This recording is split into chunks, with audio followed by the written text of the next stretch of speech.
Hi, இன்றைக்கி கீரையை வச்சு நம்ம என்ன பண்ணலாம்? என்ன பண்ண போகிறோம்? பொரியல் பண்ண போகிறோமா? இல்லை. கடைய போகிறோமா?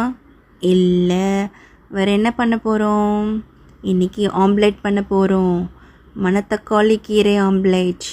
இந்த கீரை மட்டும் என் பொண்ணை என்னால் சாப்பிட வைக்கவே முடியல.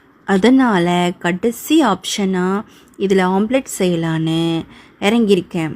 ஆம்லேட்டுக்கு என்ன பண்ண போகிறோம்? கீரை எடுத்து நல்லா வாஷ் பண்ணிவிட்டு அதை நல்லா சாப் பண்ணிவிட்டு ஒரு பேனில் அப்படியே ஆயிலெலாம் ஆட் பண்ண வேணாம், அப்படியே போட்டுட்டு அதுவே தண்ணி விடும். நம்ம எக்ஸ்ட்ரா தண்ணியை ஆட் பண்ண தேவையில்லை.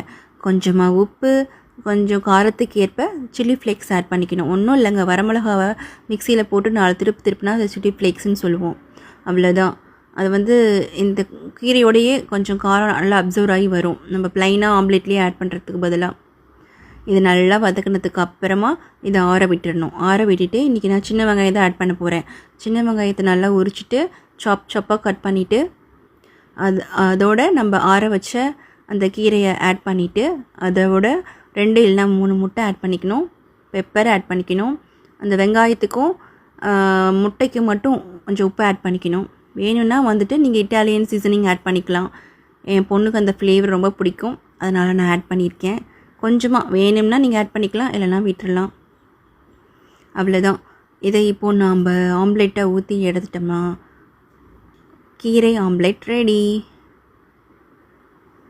இது கடைசி ஆப்ஷன் தாங்க. பொரியல் பண்ணி பார்த்துட்டேன், சாப்பிடல. கடைஞ்சி கொடுத்து பார்த்துட்டேன், சாப்பிடல. அதனால தான் இதை ட்ரை பண்ணலான்னு சொல்லிட்டு என் ஃப்ரெண்டு காலேஜ் டைமில் கொண்டு வருவாள்.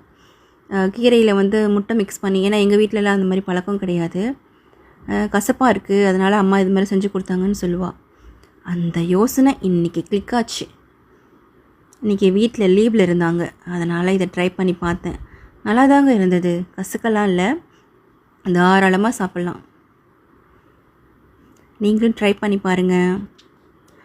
உங்கள் குழந்தையும் கீரை சாப்பிட மாட்டாங்க அப்படின்னா இந்த ரெசிபியை தாராளமாக ட்ரை பண்ணலாம். உங்களுக்கு ஏதாவது அடிஷ்னலாக ஆட் பண்ணோன்னா அதே மாதிரி நீங்களும் ஆட் பண்ணி கொடுத்து பாருங்கள். இது சும்மா நானே ட்ரை பண்ண ஓன் ரெசிபி தான். இன்னும் அவ்வளோ பெரிய ரெசிபிலாம் இல்லை, சும்மா குழந்தைங்கள சாப்பிட வைக்கிறதுக்கு நம்ம இன்ஸ்டண்ட்டாக யோசிக்கிற ஐடியா தானே. தேங்க்யூ.